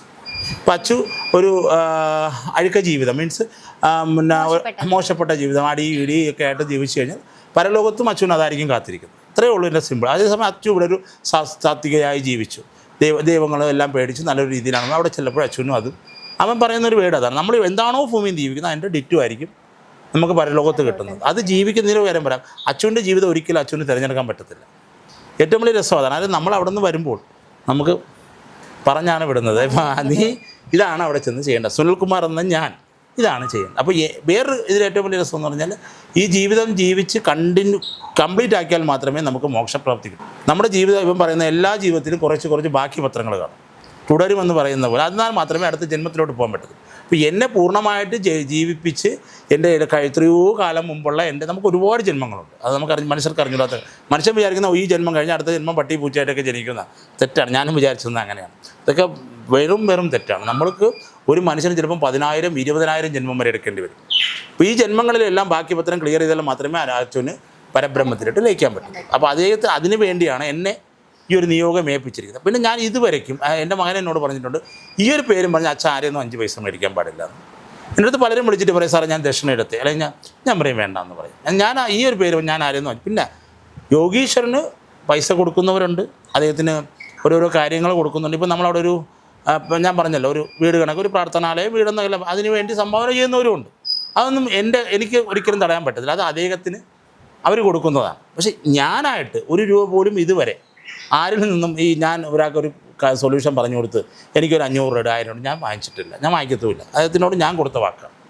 പിന്നെ ഇതിൽ അച്ഛനോട് ചോദിച്ചുകൊണ്ട് ഞാനിത് പറയുകയാണ്. സ്പിരിച്വാലിറ്റിയെ പറ്റി അച്ഛൻ പറഞ്ഞല്ലോ ഞാൻ എന്തുകൊണ്ട് ഇതിൽ വന്നത്. ഇദ്ദേഹം എന്നെ ഇതിൽ കൊണ്ടുവന്ന വേറൊരു മെയിൻ പ്രശ്നം എന്ന് വെച്ചാൽ ഇപ്പം നമ്മുടെ ഈ സമൂഹത്തിൽ നമുക്ക് കാണാൻ പറ്റും. ഇപ്പോൾ അച്ഛന് ഒരാളെ വിളിച്ചിട്ട് അച്ഛൻ ഒരാളിനെ കാണാൻ പോവുകയാണ്. ഞാൻ പണ്ട് പോയിട്ടുള്ളതുകൊണ്ട് ഞാൻ പറയുകയാണ്, ഞാനും പോയിട്ടുണ്ട് ജ്യോത്സ്യന്മാരെ കാണാനൊക്കെ. അപ്പോൾ നമ്മൾ കാണുമ്പോൾ നമ്മുടെ അടുത്ത് പറയും നമ്മളെ കൂടെ ഒരാളുണ്ട് അല്ലെങ്കിൽ ഒരു ആത്മാവുണ്ട്, അതിനെ പറഞ്ഞു കൊണ്ടെങ്കിൽ നമുക്ക് ഇത്രയും പരിഹാരം ഇത്രയും ചെയ്യണം, അല്ലെങ്കിൽ ഇത്രയും രൂപ ചിലവ്. പക്ഷെ നമ്മൾ ചെയ്യും. കടം വാങ്ങിച്ചിട്ട് അല്ലെങ്കിൽ സ്വർണ്ണം വെട്ടിയിട്ടായിരുന്നാലും അല്ലെങ്കിൽ എന്തെങ്കിലും ചെയ്തിട്ട് നമ്മൾ ആ കാര്യം ചെയ്തിരിക്കും. കാരണം നമുക്ക് മനസ്സമാധാനമാണ് വേണ്ടത് എന്നല്ലോ. അപ്പോൾ ഇങ്ങനെയുള്ള ഈ ഒരു ആളുകളെ പറ്റിക്കുമെന്ന് ഞാൻ പറയുന്നില്ല. അവരെ നിലനിൽപ്പ് അവരെ തൊഴിലാണെന്ന് ഞാൻ പറയത്തുള്ളൂ. അത് തടയുക എന്ന് അദ്ദേഹത്തിന് ഭയങ്കര ഒരു തന്നെ ഇങ്ങനെ മനുഷ്യനെ ചൂഷണം ചെയ്യാൻ പാടില്ല. അതുകൊണ്ടാണ് അദ്ദേഹം എന്നെ ഇതിലോട്ട് എനിക്ക് അദ്ദേഹം പറഞ്ഞു തരുന്നത് ഒരു കാര്യം വന്നിട്ട് റേക്ക് ചെയ്യാൻ പറയാറുണ്ട്. അത് റേക്ക് ചെയ്യാൻ പറയുന്നതിൻ്റെ കാര്യം ഇപ്പോൾ അച്ഛൻ്റെ ശരീരത്തിൽ നമുക്ക് ശരീരത്തിൽ നെഗറ്റീവ് എനർജിയും പോസിറ്റീവ് എനർജിയും ഉണ്ട്. അപ്പോൾ അച്ഛൻ്റെ ശരീരത്തിൽ നെഗറ്റീവ് എനർജി കളഞ്ഞാൽ മാത്രമേ യോഗീശ്വരൻ അച്ഛനിലേക്ക് പ്രവർത്തിക്കാൻ പറ്റത്തുള്ളൂ. നെഗറ്റീവ് എനർജി ഉള്ളിടത്ത് അദ്ദേഹം വരത്തില്ല. അപ്പോൾ അദ്ദേഹം റേക്കിക്ക് മാത്രമേ ഉള്ളൂ കുറച്ച് കോസ്റ്റ്ലി. എന്നുവെച്ചാൽ അത് അവർ തീരുമാനിക്കുന്ന പൈസ, അത് ഞാൻ തീരുമാനിക്കത്തില്ല. പണ്ട് ഒരാളുണ്ടായിരുന്നു, അവർ ഇപ്പം 2 പേരുണ്ടായിരുന്നു. ഈ റേക്കി ചെയ്യുന്നവരെ യോഗീശ്വരൻ തന്നെയാണോ സെലക്ട് ചെയ്യുന്നത്? ആക്ച്വലി റേക്കി ചെയ്യുന്നവരെ യോഗീശ്വരൻ സെലക്ട് ചെയ്യുന്ന പറഞ്ഞാൽ ഇതിലൊരു വിഷയം എന്ന് പറഞ്ഞാൽ നമ്മളെ ഈ റേക്കിയിൽ ഒരുപാട് കാര്യങ്ങളുണ്ട്. ചില പേർക്ക് ചിലവർക്ക് ഒരാളുടെ ഫോട്ടോ, ഇപ്പം നിൻ്റെ ഫോട്ടോ കിട്ടിക്കഴിഞ്ഞാൽ അത് സ്കാൻ ചെയ്തിട്ട് അറിയാൻ പറ്റും നിനക്ക് എന്താ പ്രശ്നം എന്നുള്ളത്. ചിലവർക്ക് അങ്ങനെയുള്ള കഴിവില്ല. അവരെന്ത് ചെയ്യും, ഓരോരോ ചക്രാസ് ഹീൽ ചെയ്യും. അപ്പം ഈ പണ്ടൊക്കെ ആണെങ്കിൽ യോഗീശ്വരൻ എനിക്ക് പറഞ്ഞു, നമ്മളിലൊരു റേക്കി ഹീലർ ഉണ്ടായിരുന്നു. അവരുടെ കർമ്മമായിരുന്നു 121 റേക്കി ചെയ്യണമെന്നുള്ളത്. അതും ദക്ഷിണ മേടിച്ചിട്ട് അവർ ₹1 പോലും പൈസ ആരോടും ചോദിച്ചു വാങ്ങി ദക്ഷിണ മേടിച്ചിട്ട് ചെയ്തു. അപ്പോൾ അവരിപ്പം നമ്മുടെ ഗ്രൂപ്പിൽ നിന്ന് പോയി. അതിനുശേഷം ഒരു പേഴ്സി എന്നൊരു കുട്ടിയുണ്ട്, ആ കുട്ടി ഇപ്പം ചെയ്യുന്നുണ്ട് റേക്കി. അപ്പം അതനുസരിച്ച് നമുക്ക് കൊടുക്കാൻ പറ്റത്തുള്ളൂ, കേസ് അനുസരിച്ച്. എനിക്കറിയാൻ പറ്റും. ഇപ്പോൾ നാഗദോഷം കാണാം, ചിലപ്പം ചിലവർക്ക് നാഗദോഷം ഏറ്റവും കൂടുതൽ കണ്ടുവരുന്നത് നാഗദോഷം. അവരുടെ ഫോട്ടോ കാണുമ്പോൾ തന്നെ അച്ഛനോട് യോഗീശ്വരൻ പറഞ്ഞു തരും അവർക്ക്. ഇപ്പം അച്ചു എന്നെ വിളിക്കുന്നു, ഫോട്ടോ അല്ല അച്ചു, ഞാൻ സംസാരിക്കുന്ന സമയത്ത് ഇദ്ദേഹം എന്നിൽ കണക്റ്റ് ആയിക്കഴിഞ്ഞാൽ ഞാൻ കറക്റ്റായിട്ട് പറഞ്ഞു തരും അച്ഛൻ്റെ ദോഷം എന്താണെന്നുള്ളത്. അച്ഛന് ബാധാദോഷമാണോ, അല്ലെങ്കിൽ നാഗദോഷമാണോ, അല്ലെങ്കിൽ കുടുംബത്തിലെ പ്രശ്നമാണ്, എല്ലാം അദ്ദേഹം കറക്റ്റായിട്ട് എന്നോട് വന്ന് പറയും. ഞാൻ അവരോട് ചോദിക്കുമ്പോൾ കറക്റ്റായിട്ട് അവർ പറയും, ശരിയാണ് സാർ, ഉണ്ടെന്ന് പറയും. അപ്പോൾ അതിനുള്ള സൊല്യൂഷൻ അദ്ദേഹം പറഞ്ഞു തരും. അപ്പോൾ ഞാൻ ഒരു റേക്കി, പിന്നെ അല്ലാതെ ചെറിയ പൈസയ്ക്ക് ഒരു 500-600 രൂപ കൊടുത്തു കഴിഞ്ഞാൽ പല ബാധകളെയും ഇത്രയും നിസ്സാര തുക കൊടുത്തു കഴിഞ്ഞാൽ നമുക്ക് പറഞ്ഞുവിടാം. ചിലപ്പോൾ ഒരു ചോക്ലേറ്റ് കൊടുത്തപ്പോൾ ഉള്ള ബാധകൾ വരെ ഉണ്ടെന്നുള്ളതാണ്. സാധാരണ അദ്ദേഹം പരിഹാരം ചെയ്യുന്നത്. ഇപ്പോൾ ഒരു സൊല്യൂഷൻ, ഒരു പ്രശ്നം കൊണ്ട് വന്നു കഴിഞ്ഞാൽ അദ്ദേഹം എന്താണ് സൊല്യൂഷനായിട്ട് എന്താണ് കൂടുതലും പറയുന്നത്? സൊല്യൂഷൻ ഞാൻ ഓപ്പണായിട്ട് പറയാത്ത കാര്യം അത് ഹൈഡ് ചെയ്യുന്നുണ്ട്. എനിക്കല്ലെങ്കിൽ നിന്നോട് പറയാമായിരുന്നു, ഞാനത് പറയണമെന്ന് ആഗ്രഹമുണ്ട്. അത് ഹൈഡ് ചെയ്യുന്നുണ്ട്. എന്താണെന്ന് എനിക്കറിയത്തില്ല, എന്തുകൊണ്ടാണ് അദ്ദേഹം പറയേണ്ടതെന്ന് പറയുന്നത് എനിക്കറിയത്തില്ല മോളെ. അല്ലെങ്കിൽ പക്ഷേ ഞാൻ നിന്നോട് ഒരു കാര്യം പറയാം, യോഗീശ്വരൻ വെക്കുന്ന സൊല്യൂഷൻ കോസ്റ്റ്ലി അല്ല, വളരെ സിമ്പിളാണ്. വളരെ സിമ്പിളായിട്ടും, അതായത് അവരെ കൊണ്ട് താങ്ങാൻ പറ്റും. ചില കുപ്പിവള, ചില കൺമഷി ഉണ്ട്. അല്ല നമ്മളോട് പറഞ്ഞ ചോക്ലേറ്റ് തൊട്ട് കൺമഷി വരയ്ക്കും ഇതിലുണ്ട്. അതാണ് ആ സോൾ എന്താണോ ആഗ്രഹിക്കുന്നത് ഇവർക്ക് മനസ്സിലാവും. യോഗീശ്വരൻ ആ സോളുമായിട്ട് കമ്മ്യൂണിക്കേറ്റ് ചെയ്തിട്ടാണ് പിന്നെ ഞാനുമായിട്ട് കമ്മ്യൂണിക്കേറ്റ്. ഒരിക്കലും ഒരു കാര്യം മനസ്സിലാക്കുക, ഒരാൾക്കും ഒരു സോളിൻ്റെ പെർമിഷൻ അല്ലാതെ വേറൊരു കാര്യം പറയാൻ പാടില്ല. പ്രപഞ്ചത്തിൻ്റെ ഒരു രീതിയാണത്. അപ്പം ചില സോൾ എന്നെ വിളിക്കുമ്പോൾ അവർ വിളിക്കുമ്പോൾ ഞാൻ കമ്മ്യൂണിക്കേറ്റ് ആവത്തില്ല. അപ്പോൾ എന്നോട് പറയാം, അച്ഛാ അവരുടെ അടുത്ത് പിന്നെ വിളിക്കാൻ പറയുന്നത്. പിന്നെ വിളിക്കുമ്പോൾ അദ്ദേഹം എന്നോട് പറഞ്ഞ കാര്യം, ആ സോളിനോട് പെർമിഷൻ എടുക്കാതെ. ഇപ്പം എൻ്റെ അടുത്തൊരു ഞാനൊരു സോളാണെന്ന് ഇരിക്കട്ടെ, എനിക്കിപ്പം എന്നോട് പറയണമെന്നുണ്ടെങ്കിൽ ആ സോൾ ഈ സോളുമായിട്ട് കമ്മ്യൂണിക്കേറ്റ് ആവശ്യപ്പെടണം. പറഞ്ഞു, അല്ലാത്ത പക്ഷം അത് പറയാൻ പാടില്ല എന്നുള്ളത് നമ്മുടെ യൂണിവേഴ്സിൻ്റെ റൂളാണത്. അപ്പോൾ ഈ സോള് ആക്ച്വലി ഇത് വന്നിട്ട് ഈ സോള് യോഗീശ്വരനുമായിട്ട് ഒന്ന് കണക്റ്റായിട്ടാണ് അദ്ദേഹം ഞാനുമായിട്ട് കാരണം 80 വർഷം വരെ സ്ട്രക്കായി നിന്ന ഒരു ആത്മാവിനെ വരെ, ഇത് കൊച്ചുകുട്ടിയാണ്. നമ്മൾ വിചാരിക്കുന്നത് ഒരു അബോട്ടായ ഒരു കുട്ടി പോയി കഴിഞ്ഞാൽ 80 വർഷം, അപ്പോൾ 80 വയസ്സായെന്ന് നമ്മൾ മനസ്സിൽ ഒരിക്കലുമല്ല. ആ കുട്ടി അതേ പ്രായത്തിൽ തന്നെ അവിടെ നിൽക്കുന്നത്. കാരണം അതിന് ശരീരമില്ല, ശരീരത്തിനാണ് വളർച്ച, മനസ്സിനല്ല. അത് നമ്മൾ ആദ്യം മനസ്സിലാക്കണം. മനസ്സിലാക്കാതെ നമുക്ക് ശരീരമുണ്ടെങ്കിൽ നമ്മുടെ ഏജ് വളരെത്തുള്ളൂ. ഈ കുട്ടി ഇപ്പം ഒരു 88 വർഷം മുമ്പ് അമ്മയുടെ അടുത്ത് ഞാനത് ചോദിച്ചപ്പോൾ അമ്മ ഞെട്ടിപ്പോയി. അമ്മ എന്നോട് പറയും, ഞാനും എൻ്റെ ഹസ്ബൻഡും അറിഞ്ഞുകൂടാത്തൊരു കാര്യം സാറെങ്ങനെ അറിഞ്ഞെന്ന് എന്നോട് ചോദിച്ചു. ഞാൻ പറഞ്ഞു, അമ്മ ഞാനല്ല പറഞ്ഞത്, യോഗീശ്വരനാണ്. ഞാൻ ആ പരിഹാരം പറഞ്ഞു കൊടുത്ത് അമ്മ ചെയ്തു. അമ്മ വളരെ ഹാപ്പിയാണ്. ഇടയ്ക്ക് എന്നെ വിളിക്കാറുണ്ട്. അമ്മ പറഞ്ഞത്, ഇപ്പോൾ എൻ്റെ വീട്ടിലെ പ്രശ്നങ്ങളെല്ലാം പോയി, ഞാൻ ഹാപ്പിയാണ് സാറേ, എനിക്ക് ആ കുട്ടിയെ പറഞ്ഞു വിടാൻ പറ്റിയല്ലോ. അങ്ങനെയുള്ള അവസ്ഥ. അപ്പം നമ്മളെ ഒരു ഏറ്റവും വിദ്യയായ ധാരണ, ഒരു സോള് ഒരു 10 വർഷം മുമ്പ് പോയ സോളിന് 10 വയസ്സായെന്ന് വിചാരിച്ച് അങ്ങനെയുള്ള കർമ്മങ്ങളാണ് പലരും പറയുന്നത്. തെറ്റാണത്. ഏത് പ്രായത്തിലാണോ ആ സോള് നമ്മളെ വിട്ടു പോകുന്നത് അവരവിടെ സ്റ്റാൻഡ് ബൈ ആണ്. പിന്നെ അവരുടെ ശരീരമില്ലാത്ത ആളെങ്ങനെ വളരും? ഇല്ല, ഞാൻ കറക്റ്റല്ലേ പറയുന്നത്. അപ്പോൾ അതാണ് അദ്ദേഹം പറയുന്ന ഒരു കൺക്ലൂഷൻ. അതുകൊണ്ട് ആ സോളിന് വേണ്ടത് എന്താണോ അത് നമ്മൾ കൊടുക്കാൻ പറ്റത്തുള്ളൂ. ആണ് ഈ പറഞ്ഞ കൺമഷി കരിവളയൊക്കെ വരുന്നത് ഈ കൊച്ചുകുട്ടികളുടെ കാര്യത്തിൽ. അദ്ദേഹം പറയും, ഞാൻ ഇവരോട് വിളിച്ച് പറയും, ഇവർ സമാധാനത്തോടെ ചെയ്യും, അവർക്കെല്ലാം ഇതുണ്ട്. അങ്ങനെ ഒരു 110% ഓക്കെയാണ്. പിന്നെ എനിക്ക് വേറൊന്നും കൂടി ചോദിക്കാനുള്ളത്, യോഗീശ്വരൻ മരിച്ചതിന് ശേഷം, ദേഹം വെടിഞ്ഞതിന് ശേഷം അച്ഛൻ എന്തുകൊണ്ടാണ് അത് സമാധിയാക്കണം എന്നുള്ള തോന്നുക? സാധാരണ ഹിന്ദു ചടങ്ങിൽ നമ്മളത് ദഹിപ്പിക്കാറാണല്ലോ പതിവ്. അപ്പൊ അച്ഛന് നേരത്തെ എന്തെങ്കിലും കിട്ടിയായിരുന്നു, ഇൻറ്റ്യൂഷൻസ് എന്തെങ്കിലും കിട്ടിയായിരുന്നോ ഇദ്ദേഹത്തിന്റെ സമാധി ചെയ്യണം? ഇന്നിപ്പോൾ വ്യാഴാഴ്ച, ഇതൊരു ചൊവ്വാഴ്ച ദിവസം എൻ്റെ ജോലി സ്ഥലത്തുനിന്ന് ഞാൻ അറിയുന്നത് ഇദ്ദേഹം, അതായത് കുട്ടൂസ് നമ്മളെ വിട്ടുപോയ കാര്യം. എനിക്കിപ്പോഴും ഉണ്ട് 12:50 രഞ്ജിത എന്നെ കോൾ ചെയ്യുന്നു. 2 മണിക്കൂർ വരെ ഇവരെന്നെ ഹൈഡ് ചെയ്തു, കൊല്ലത്തുനിന്ന് ഞാനിവിടെ എത്തുന്നവരെ. പക്ഷേ എവിടെയോ ഒരു സമയത്ത് എൻ്റെ ഒരു കൂട്ടുകാരൻ വിളിക്കുന്ന സമയത്ത് എനിക്ക് മനസ്സിലായി ആ മോൻ പോയ കാര്യം.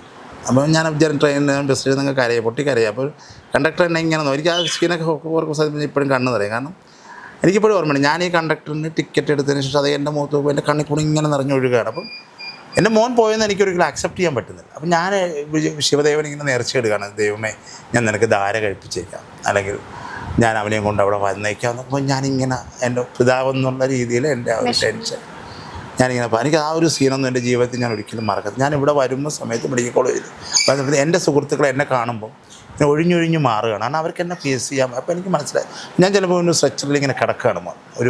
എനിക്കിന്ന് ഓർമ്മയുണ്ട്, ഒരു ചുമന്ന ഒരു നിക്കറും ചുമന്ന ടീഷർട്ട്, ഒരു പച്ച കളർ നിക്കറും ഇട്ടിട്ട് ഇങ്ങനെ മോർണിംഗ് കിടക്കണം. എൻ്റെ തലയുടെ ഇങ്ങനെ വീങ്ങിയിട്ടുണ്ട്. അപ്പോൾ ഞാൻ പോയി കാണുമ്പോൾ എനിക്ക് പിന്നെ ഒന്നും പറയാനില്ല. ഞാനിവിടെ കണ്ട് ഞാൻ അവിടെ നിന്ന് കരഞ്ഞു. രഞ്ജിതയെ നോക്കി, രഞ്ജിത അവിടെ ഇല്ല. ഞാൻ ഇവിടെ കൊണ്ടുവരുന്ന വഴിക്ക് എന്നോട് പറഞ്ഞ് രഞ്ജിതനെ ഈ കാര്യം അറിയിച്ചിട്ടില്ല, അവളുടെ അടുത്ത് പറയരുതെന്ന് പറഞ്ഞു. അപ്പം രഞ്ജിതയുടെ അടുത്ത് പറഞ്ഞിരിക്കുന്നത് ഇവനെ ഐ സി കയറ്റിയിരിക്കുന്നതാണ്. അപ്പോൾ ഞാനിവിടെ വരുന്നു, ഞാനിവിടെ ഇതേ കണക്ക് വരുന്നു, ഞാനിവിടെ വന്ന് ഇവിടെ മോളിരുന്ന കണക്ക് ഇവിടെ ഈ സെറ്റിൽ ഇങ്ങനെ ചാരിയിരിക്കുകയാണ്. അപ്പോൾ ഇവിടെ അവൻ്റെ ഒരു ഫോട്ടോ ഇല്ല, ഈ ഒരു വിവാഹ ഫോട്ടോയും ആ കുഞ്ഞു ഫോട്ടോയും മാത്രമേ ഉള്ളൂ. അങ്ങനെ ഞാനിങ്ങനെ തളർന്നിരിക്കുന്ന സമയത്ത് രഞ്ജിത ഇവിടെ ബാക്കി വന്നു, ചേട്ടാ വാ നമുക്ക് പോകാൻ, കുട്ടൂസിനെ ഐ സിയിൽ കിടത്തിയിരിക്കുകയാണ്, ഞാനില്ലാതെ അവന് പറ്റില്ല എന്ന് അവൾ പറയുന്നു. പക്ഷേ ഇവളുടെ അടുത്ത് എനിക്ക് പറയാൻ പറ്റത്തില്ല അവൻ പോയ കാര്യം. ഞാനിങ്ങനെ ഇരിക്കുന്ന സമയത്ത് എനിക്കൊരു ഇൻഡ്യൂഷൻ കണക്ക് എൻ്റെ മനസ്സിൽ വന്നിട്ട് പറഞ്ഞു, അച്ഛാ എന്നെ കത്തിക്കരുത്, എന്നെ അടക്കണം. അപ്പോൾ എനിക്കത് മനസ്സിലായി. എന്നിട്ട് അതിനടുത്ത് ഞാൻ തീരുമാനമാണ് ഈ കറുപ്പ് ഡ്രസ്സ്. ഞാൻ എൻ്റെ മുമ്പ് പോയതിനു ശേഷം ഇതുവരെ ഞാനൊരു വൈറ്റ് ഡ്രസ്സ് ഇട്ടിട്ടില്ല. ഈ കറുപ്പ് ഡ്രസ്സ് എന്നെ അച്ഛൻ ഉപയോഗിക്കണം. സ്വർണ്ണമാലകളൊന്നും ഞാൻ അതിനുശേഷം ഉപയോഗിച്ചിട്ടില്ല. എനിക്ക് ഏകദേശം ഒരു 10-12 പോയിൻ്റ് സ്വർണ്ണം, എനിക്കൊരു 8 പോയിൻ്റ് മാല ഉണ്ടായിരുന്നു, ഒരു കൈറിങ് ഉണ്ടായിരുന്നു, ഒരു നവരത്ന മോതിരം, എല്ലാം ഞാൻ ഒരു രഞ്ജിതയുടെ കൈ കൊടുത്തു. 1 വർഷം വരെ എൻ്റെ അടുത്ത് പറഞ്ഞു നോൺ വെജ് ഒന്നും കഴിക്കാൻ പാടില്ല. അപ്പം ആ ഒരു ചിന്തയിലൂടെയാണ് ഈ ഒരു സമാധിയുടെ കേസ് മീൻസ് ഇദ്ദേഹത്തിനെ കത്തിക്കരുതെന്നുള്ള കാര്യം വരുന്നത്. പ്രസൻസ് തന്നു. ഞാനിവിടെ ഇരിക്കുമ്പോൾ എൻ്റെ അടുത്ത് വന്നു. പക്ഷെ എനിക്ക് മനസ്സിലായില്ല, നമ്മൾ പച്ചയായ മനുഷ്യനാണല്ലോ, പക്ഷെ നമ്മൾ വിചാരിക്കുന്നത് നമ്മുടെ മനസ്സിൻ്റെ തോന്നലാണ്. ഇപ്പം നിനക്കായിരുന്ന ഒരു അതേ വരത്തുള്ളൂ. എനിക്കിപ്പോൾ എൻ്റെ അനുഭവം ഒന്നും അറിയത്തില്ലല്ലോ മോളെ. അപ്പം ഞാനിങ്ങനെ ഒന്ന് ചാരിയിരിക്കുമ്പോൾ ഇപ്പോഴാണ് എനിക്ക് മനസ്സിലാവുന്ന അദ്ദേഹത്തിൻ്റെ പ്രസൻസാണ്. കാരണം ഞാൻ ഈ തലത്തിലെത്തിയപ്പോൾ ഞാനൊരു തലത്തിലും എത്തിയിട്ടില്ല. അപ്പോൾ അദ്ദേഹം അത് പറയുകയും പിറ്റേ ദിവസം ഞാൻ ഈ കാര്യം വീട്ടിലിവിടെ എല്ലാവരുമായിട്ട് നീ പറഞ്ഞതുപോലെ നമ്മുടെ ഹിന്ദു ആചാരപ്രകാരം ഒരു കാരണവശാലും സമ്മതിക്കത്തില്ല, കത്തിച്ചേ പറ്റുമെന്ന് പറയും. അപ്പോൾ നമ്മൾ ഇവിടെയാണ് അടക്കാൻ ശ്രമിച്ചത്, എൻ്റെ ഈ സ്ഥലത്ത്. പക്ഷേ ഇവിടെ 4 സെൻറ്റ് സ്ഥലമായതുകൊണ്ടും കോർപ്പറേഷൻ്റെ പരിധി വരണം അവർ പറഞ്ഞ് പറ്റത്തില്ല, മിനിമം 13 സെൻറ്റ് സ്ഥലം വേണം, അതിലൊക്കെ കൺസേൺ വേണം. അങ്ങനെയാണ് രഞ്ജിതയ്ക്ക് സ്ത്രീധനം കിട്ടി ഇപ്പോഴത്തെ ശമ്പാല എന്ന് പറഞ്ഞ് 22 സെൻറ്റ് സ്ഥലത്തോട്ട് നമ്മളിവനെ ഷിഫ്റ്റ് ചെയ്യുന്നത്. അപ്പോൾ ആ സമയത്ത് ഒറ്റ ഒരാൾ മാത്രമേ പറഞ്ഞോളൂ, എൻ്റെ അളിയനാണ്. ഈ അളിയനല്ല, എൻ്റെ മാമൻ്റെ മോനാണ് പറഞ്ഞത്, അളിയ ഇവനെ കത്തിച്ചിട്ട് നമ്മുടെ ഈ ബാക്ക് ഭാഗത്ത് എന്തോ ഒരു എല്ലുണ്ട്, അത് പൊട്ടിപ്പോയാൽ മാത്രമേ ആത്മാവ് മേളിൽ പോകത്തുള്ളൂ, അപ്പോഴേ അവന് ശാന്തി കിട്ടത്തുള്ളൂ. അളിയ എന്നോട് പറഞ്ഞപ്പോഴും ഞാൻ സ്ട്രിക്റ്റായിട്ട് പറഞ്ഞില്ല. പക്ഷേ എനിക്ക് ഏറ്റവും കൂടുതൽ സന്തോഷകരമായിട്ട് തോന്നിയത് രഞ്ജിത എന്നെ സപ്പോർട്ട് ചെയ്യുന്നുള്ളതാണ്. അവളും എൻ്റെ കൂടെ നിന്നു എന്നുള്ളത്, വേണ്ട കത്തിക്കണ്ട, എൻ്റെ അളിയനും എല്ലാവരും. അപ്പോൾ അദ്ദേഹത്തിൻ്റെ ഒരു പ്രസൻസാണ്. അല്ലെങ്കിൽ ഇത്രയും ബന്ധുക്കളുള്ള ഒരു സമയം അങ്ങനെയാണ് നമ്മൾ ഇദ്ദേഹത്തിന് അവിടെ കൊണ്ടുവന്ന് സമാധിയാക്കുന്നത്. ആ സമാധിയാക്കിയതിന് ശേഷം അദ്ദേഹം സ്ട്രഗിൾ ചെയ്തതും അവിടെ നിന്ന് അദ്ദേഹം സഹിച്ചതും എല്ലാം ആ ബുക്കിൽ വരുന്നുണ്ട്.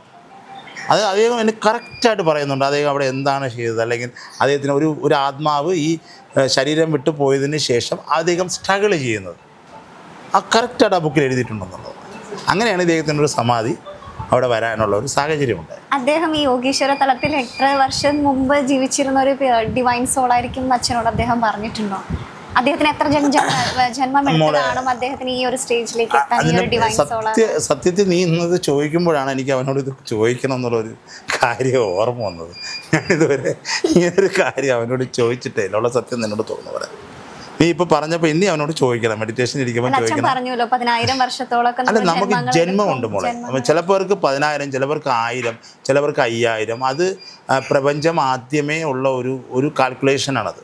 പക്ഷേ ഈ ജന്മമെല്ലാം സ്ട്രക്കായി പോകുന്നൊരവസ്ഥയുണ്ട്. എങ്ങനെയെന്നറിയാമോ? നമ്മൾ നമ്മുടെ ആത്മാവിനെ ത്യജിച്ച് കഴിഞ്ഞാൽ, അതായത് ആത്മഹത്യ ചെയ്യുകയോ വേറെ എന്തെങ്കിലും ചെയ്തു കഴിഞ്ഞാൽ ആ ജന്മം അവിടെ ക്ലോസ്. പിന്നെ അവർ ഏറ്റവും താഴത്ത് തട്ടിപ്പോയിട്ട് പിന്നെ ഒന്നേന്ന് റിവൈൻഡ് ചെയ്ത് വരേണ്ടി വരും. അതോടുകൂടി തന്നെ അതാണ് ഏറ്റവും ഒരു ഹണ്ണിങ് ആയിട്ടുള്ള കാര്യം. ഇപ്പം യോഗീശ്വരനെ സംബന്ധിച്ച് ഞാൻ യോഗീശ്വരനോട് ചോദിച്ചിട്ടുള്ള ഒരു ചോദ്യമുണ്ട്, മോനെ നിനക്ക് ഇനി ഒരു ജന്മം എടുക്കാമായിരുന്നല്ലോ എന്നൊരു ചോദ്യം ചോദിച്ചപ്പോൾ അദ്ദേഹം എന്നോട് പറഞ്ഞ ഒറ്റ വേടേ ഉള്ളൂ, അച്ഛാ എൻ്റെ ഈ ജന്മത്തിൽ എൻ്റെ അച്ഛനും അമ്മയും കരയുന്നതും വിഷമിക്കുന്നതും ഞാൻ കണ്ടു. അതുകൊണ്ട് എനിക്ക് ഇനി ഒരു ജന്മം വേണ്ട. അദ്ദേഹത്തിന് ഇനി ഒരു 22 വർഷത്തെ ജന്മം കൂടെ ഉണ്ടായിരുന്നു. എന്നാൽ മാത്രമേ അദ്ദേഹം പൂർണ്ണമായിട്ട് പരലോകത്തോട്ട് ലയിക്കത്തുള്ളൂ. പക്ഷെ അദ്ദേഹം എടുക്കാത്തതിൻ്റെ റീസൺ ഇനി ഒരു അമ്മയും അച്ഛനെയും കൂടെ വിഷമിപ്പിക്കേണ്ട എന്നൊരു കോൺസെപ്റ്റ് ഉള്ളത് കൊണ്ടായിരിക്കണം അദ്ദേഹം പറഞ്ഞു, അച്ഛൻ ഞാൻ അവിടെ നിന്നുകൊണ്ട് തന്നെ ഞാൻ അവിടെ തന്നെ ജീവിച്ചോളൂ. പക്ഷെ അവിടെ ജീവിക്കുമ്പം വേറൊരു പ്രശ്നം എന്ന് വെച്ചാൽ ഭൂമിയിൽ ജീവിക്കുന്നതിനെക്കാട്ടും ചിലപ്പം 2, 3, 4, 10 ഇരട്ടി കാലം അവിടെ കഴിയേണ്ടി വരും. പലരും ഭൂമിയിലെ ജന്മം എടുക്കുന്നതിൻ്റെ കാര്യം എന്ന് വെച്ചാൽ പെട്ടെന്ന് റിലീഫ് കിട്ടും. ഇപ്പം അച്ചു ഭൂമിയിൽ ഒരു 50 വർഷം ജീവിക്കുന്നതും പരലോകത്ത് ചിലപ്പോൾ അച്ഛന് അത് 150 വർഷം ജീവിക്കേണ്ടി വരും. ഭൂമിയിൽ വന്നാൽ പെട്ടെന്ന് അവരെ കർമ്മങ്ങൾ തീർത്തിട്ട് നമ്മുടെ എല്ലാം അനുഭവിച്ച് തീർത്തിട്ട്, പക്ഷെ പരലോകത്ത് പോകുമ്പോൾ അവർക്ക് വേറൊരു ഫിയറും ഇല്ല, വേറൊരു പ്രശ്നമില്ല. അവരുടെ കാര്യം ചെയ്യുന്നു, അവർ മുമ്പോട്ട് പോകുന്നു. അവിടുത്തെ എനർജിയാണ് ഇവർ സെൻസ് ചെയ്യുന്നത്. ഇവരുടെ കണക്ക് അവർക്ക് ആഹാരമോ കാര്യങ്ങളോ ഒന്നും വേണ്ട, അവിടെ എനർജീസ് ഉണ്ട്. അവിടെ പോയിട്ടാണ് ഇവരെ ഇത് ബൂസ്റ്റപ്പ് ചെയ്യുന്നത്. അതായത് ഞാൻ പറഞ്ഞല്ലോ 4 തലത്തിന് താഴോട്ട് 1, 2, 3 വന്നിട്ട് ഈ ആത്മഹത്യ ചെയ്യുകയും അതിന് താരബന്ധമായിട്ടുള്ള കാര്യങ്ങൾ ചെയ്യുന്നവരാണ് ആ തരത്തിൽ കിടക്കുന്നത്. അവിടെ ഇവർക്ക് പോകാൻ പാടില്ല. പക്ഷേ വേണമെങ്കിൽ ഒരു പ്രാവശ്യം 2 പ്രാവശ്യം അവിടെ പോകാം. പക്ഷേ പോകുമ്പോൾ അവർ വല്ലാതെ സ്ട്രഗിൾ ചെയ്യും. കാരണം ഇവരെ എനർജി ഫുള്ള് ലോസായി പോകും. പിന്നെ ഇവർ ഒരുപാട് നാളിരുന്ന് ആ എനർജി ഫുള്ള് അബ്സോർവ് ചെയ്തിട്ടുണ്ട്. അതുകൊണ്ട് മോൻ ഒരു പ്രാവശ്യം പോയിട്ടുണ്ട്, എന്നോട് പറഞ്ഞിട്ടുണ്ട്. അത് അവനൊരു റോപ്പിട്ട് പോയി, പിന്നെ അവന് വരാൻ പറ്റാതെ അവിടെ സ്ട്രക്കായി. അതൊക്കെ ആ ബുക്കിലുണ്ട്. നിങ്ങൾ ആ ബുക്ക്, ഞാൻ ആ ബുക്കിൻ്റെ സസ്പെൻസ് കളയുന്നില്ല. അതിലോട്ട് പോകുന്നതിൻ്റെ അതായത് അവൻ എന്നോട് പറഞ്ഞിട്ട് ആ ഒരു റോപ്പൊക്കെ ഉണ്ട് അതിൽ. അതായത് ഇവരൊരു റോപ്പ് കെട്ടിയിട്ടാണ് ഇവർ അതിലോട്ട് ഇറക്കുന്നത്. അതായത് ഇവരവിടെ സ്ട്രക്കായി പോയാൽ എടുക്കാൻ നമ്മുടെ ഈ കുഴിയിലൊക്കെ ഇറക്കുന്ന അതേ സിസ്റ്റമാറ്റിക്കാണ് അവിടെ. അത് റോപ്പല്ല, ഒരു വള്ളിയാണ്. അത് കെട്ടി ഇവരെ ഇറക്കുകയും അവിടെ ചെന്നപ്പോൾ മോന് പെട്ടെന്ന് ഇവരെ എനർജി തീർന്നു പോവുകയും പിന്നെ അവൻ അതൊക്കെ ഒരുപാട് ആ ബുക്കിലെല്ലാം ഉണ്ട് കേട്ടോ. ഞാനിപ്പോൾ പറഞ്ഞ ആ ബുക്കിൻ്റെ സസ്പെൻസ് പോകും. അതുകൊണ്ട് നീ എന്നെ പറ്റി ചോദിച്ചാൽ ഞാനത് പറയത്തില്ല. യോഗീശ്വരൻ ഇപ്പോൾ ഒരു യൂട്യൂബ് ചാനൽ ഉണ്ടല്ലോ, ശിവയോഗി ശംഭാല. അതേ മോളെ ഉണ്ട്. അതുവഴി പലരും അറിഞ്ഞു വരുന്നുണ്ട്, പലരും ക്വസ്റ്റ്യൻസ് ഒക്കെ ചോദിക്കുന്നുണ്ടാവും. ഒരു ദിവസം കുറഞ്ഞത് 40 കോളെങ്കിലും വരുന്നുണ്ടെന്നാണ് എൻ്റെ ഒരു ഏകദേശ ധാരണ. വരുന്നുണ്ട് മോളെ, തീർച്ചയായിട്ടും. അപ്പോൾ അച്ഛന് ഇതെല്ലാം അച്ഛൻ്റെ പേഴ്സണൽ ലൈഫും ഈ ഡൗട്ട് ചോദിച്ചു വിളിക്കുന്ന, വിഷമം അറിഞ്ഞു വിളിക്കുന്നവരുടെ കോൾസും അച്ഛനെല്ലാം കൂടി എങ്ങനെയാണ് മാനേജ് ചെയ്ത് പോകുന്നത്? ഇതിൽ വളരെ ഒരു കോയിൻസിഡൻസ് ആയിട്ടൊരു കാര്യമുണ്ട്, നമുക്കറിയാമോ. കാരണം ഈ മഹാനായ ശിവയോഗീശ്വരൻ എന്നെ നിയോഗിച്ചിരിക്കുന്ന അതിന് വേണ്ടിയാണ്. അതായത് ഈ ലോകത്ത് നടക്കുന്ന പ്രശ്നങ്ങൾ, ഒരുപാട് പ്രശ്നങ്ങളുള്ളവരുണ്ട് മോളെ. എനിക്കിപ്പം ഈ കോൾ വന്ന് തുടങ്ങുമ്പോഴാണ് ഞാൻ തന്നെ അറിയുന്നത് ഈ ലോകത്ത് ഇത്രയും പ്രശ്നങ്ങളുണ്ട്, ഒരുപാട് ദുഃഖങ്ങളുണ്ട്. അതിനെല്ലാം ഒരു സൊല്യൂഷൻ കണ്ടെത്തുക എന്നുള്ളതാണ് അദ്ദേഹത്തിൻ്റെ ഒരു നിയോഗമാണ്. ആ നിയോഗിക്കാനാണ് അദ്ദേഹം എന്നെ നിയോഗിച്ചിരിക്കുന്നത്. ആ ഒരു കാര്യം ക്ലിയർ ചെയ്യുക. അപ്പം അദ്ദേഹത്തിന് ഡയറക്റ്റായിട്ട് വന്നൊന്നും ചെയ്യാൻ പറ്റത്തില്ല. അതിനൊരു ഏതൊരു സോളിനും ഡയറക്റ്റായിട്ട് വന്ന ഒരു കാര്യം, അതിനൊരു മാധ്യമം വേണം, ഒരു മാധ്യമം ആൾ വേണം, അല്ലെങ്കിൽ ഒരു ചാലകം വേണം. ഒരു വൈദ്യുതി കടന്നു പോകുമ്പോൾ അതിനൊരു വയറ് പോകുന്ന പോലെ നമ്മൾ ഒരാളുണ്ടെങ്കിൽ മാത്രമേ അദ്ദേഹത്തിന് കാര്യങ്ങൾ ചെയ്യാൻ. അദ്ദേഹം എന്നെ തിരഞ്ഞെടുത്തിരിക്കുന്നത് അതിന്, എൻ്റെ മഹാനായ ശിവയോഗീശ്വരൻ എന്നെ തിരഞ്ഞെടുത്തിരിക്കുന്നത് അതിന് വേണ്ടിയാണ്. അപ്പോൾ ഇനി എന്ത് വർക്കുണ്ടെന്ന് പറഞ്ഞാലും, എന്ത് ജോലി ഉണ്ടെന്ന് പറഞ്ഞാലും, എന്ത് കുടുംബജീവിതം ഉണ്ടെന്ന് പറഞ്ഞാലും എനിക്കതിനൊന്നും ഇതിനെ ബാധിക്കാറേ ഇല്ല. കാരണം ഞാൻ ഓട്ടോമാറ്റിക്കലി ഇപ്പം എൻ്റെ കുടുംബജീവിതം ഇതൊന്നും മിങ്കിളാവാറില്ല. അദ്ദേഹം തന്നെയാണ് അത് കൺട്രോൾ ചെയ്യുന്നതെന്ന് എനിക്ക് തോന്നുന്നത്. കാരണം എനിക്കൊരു സ്ട്രെസ്സും വരാറില്ല. ഞാനൊരു ദിവസം 20-25 കോൾ അറ്റൻഡ് ചെയ്ത് സംസാരിച്ചാൽ പോലും എനിക്കൊരു സ്ട്രെസ്സും ഇല്ല. ഞാനൊന്ന് കയറി 2 മിനിറ്റ് ചിന്മുദ്രയിട്ടൊന്ന് ധ്യാനത്തിലിരുന്ന് കഴിഞ്ഞാൽ ഞാൻ ഫ്രഷായി. പിന്നെ അടുത്ത ആൾ ചോദിച്ചാൽ എനിക്ക് പറയാൻ പറ്റും. അത് അദ്ദേഹമാണ് എന്നെ കൺട്രോൾ ചെയ്യുന്നത്, ഞാനല്ല. ഞാനൊന്നുമല്ല. ഞാൻ പറഞ്ഞില്ല മോളടുത്ത്, ഞാനൊരു 2 വർഷം കൊണ്ട് സുനിൽകുമാർ എന്നൊരു വ്യക്തിയല്ല. ഞാനിപ്പോൾ ചെയ്യുന്ന പ്രവൃത്തികളും എൻ്റെ ചിന്തകളും എല്ലാം ഒരുപാട് മാറിക്കഴിഞ്ഞു. ഞാൻ പോലും പ്രതീക്ഷിക്കാത്തൊരു രീതിയിലാണ് എൻ്റെ ലൈഫ് കൊണ്ടുപോയിക്കൊണ്ട്. അതിലെല്ലാം ഞാൻ വെറും ഇങ്ങനെ സൈലൻ്റായിട്ട് ഇങ്ങനെ ഇരുന്ന് കൊടുക്കുക മാത്രം. അദ്ദേഹം വരുന്നു, വാ പോവാം. ഈ കൊച്ചു കുട്ടികളെ നമ്മൾ രാവിലെ വിളിച്ചുകൊണ്ടിട്ട് വാ സ്കൂളിൽ പോവാ എന്ന് പറയുന്ന പോലെ എന്നെ വിളിച്ചുകൊണ്ടി റെഡിയാക്കുക. അച്ഛാ വാ പോവാ, അച്ഛൻ ഇന്ന് ഇതാണ്, അവനാണ് എന്നെ ഷെഡ്യൂൾ ചെയ്യുന്നത്. ഒരു ദിവസം അച്ഛൻ ഇന്ന് എന്ത് ചെയ്യണം, അച്ഛൻ ഇന്ന് എന്ത് ചെയ്യേണ്ടതെന്ന് തീരുമാനിക്കും. ഞാനിപ്പോൾ എന്നെപ്പറ്റി ഒന്നും തീരുമാനിക്കാറില്ല. അദ്ദേഹം പറയുന്നു, ഞാൻ ചെയ്യുന്നു. അതുകൊണ്ട് എനിക്കത് ചെയ്യുന്നതുകൊണ്ട് വളരെ സന്തോഷമുള്ള അച്ചു. എത്ര പേർക്കെന്ന് പറഞ്ഞാൽ എനിക്ക് പറഞ്ഞറിയിക്കും. ഒരാളുടെ ഒരു സൊല്യൂഷൻ പറഞ്ഞു കഴിയുമ്പോൾ നമ്മുടെ മനസ്സിലുണ്ടാകുന്നൊരു റിലീഫുണ്ട്, അത് വേറെ ലെവലാണ്. പലരും വിചാരിച്ചിരിക്കുന്നത് സുനിൽ ഭയങ്കര ബിസിയാണ്, അല്ലെങ്കിൽ സുനിൽ എൻ്റെ ഫോൺ എടുക്കുന്നില്ല, അല്ലെങ്കിൽ സുനിൽ ബുദ്ധിമുട്ടാവില്ല. നിങ്ങൾക്ക് എപ്പോൾ വേണോ എന്നെ വിളിക്കാം. എന്നാൽ കഴിയുന്ന കാര്യങ്ങളെല്ലാം നിങ്ങൾക്ക് പറഞ്ഞു തരാൻ എന്നെ നിയോഗിക്കപ്പെട്ട ഒരു വ്യക്തിയാണ് ഞാൻ. അതുകൊണ്ട് ദയവ് ചെയ്ത് നിങ്ങൾക്ക് നിങ്ങളുടെ എന്ത് പ്രശ്നങ്ങളുണ്ടെങ്കിലും ഏത് സമയത്തും എന്നെ വിളിക്കാം. എന്നാൽ കൊണ്ട് കഴിയുന്ന കാര്യങ്ങളെല്ലാം ഞാൻ ചെയ്ത് കൊടുത്തിരിക്കും. അത് ആ ശിവയോഗീശ്വരൻ കണക്റ്റ് ആയാൽ മാത്രം. എന്തായാലും അച്ഛ വലിയൊരു നിയോഗം കൊണ്ടാണ് അച്ഛൻ്റെ മോൻ തീർച്ചയായിട്ടും മോളെ. അച്ഛൻ ഇപ്പോൾ നയിക്കുന്നത്. തീർച്ചയായും. ഇനിയും ഒരുപാട് പേരുടെ മനസ്സിന് സങ്കടപ്പെടുത്തുന്ന കാര്യങ്ങളെല്ലാം ദൂരെ നീക്കിക്കളയാനും അതെ. എല്ലാവർക്കും നല്ലത് വരുത്താനും യോഗീശ്വരന്റെ ഇത് അച്ഛൻ്റെ കൂടെ ഉണ്ടാവട്ടെ. ഓക്കെ മോളെ, താങ്ക് യു വെരി മച്ച്. നീ ആയിട്ടൊരു ഇത്രയും സമയം ഇരിക്കാൻ കഴിഞ്ഞതല്ല, അത് പ്രത്യേകിച്ച് അതെന്റെ ഭാഗ്യമാണ് തീർച്ചയായിട്ടും നീനെ പോലെ ഒരു സ്പിരിച്വാലിറ്റിയിൽ ഇരിക്കുന്ന ഒരു കുട്ടി എന്നെ ഒരു ഇൻ്റർവ്യൂ എടുത്ത് തന്നെ എനിക്കൊരു വളരെ സന്തോഷമാണ്. കാരണം നീ പറഞ്ഞല്ലോ, എനിക്ക് നിന്നിലൊരു പ്രത്യേക സ്നേഹമുണ്ട്. കാരണം നിനക്കൊരു ഈ പ്രായത്തിൽ നിന്നെ നല്ലൊരു സ്പിരിച്വാലിറ്റി ഉണ്ട്, നല്ലൊരു മനസ്സുണ്ട്. എന്തായാലും മോളെ താങ്ക് യു വെരി മച്ച്. ശരി അച്ഛാ, നമസ്കാരം. നമസ്കാരം.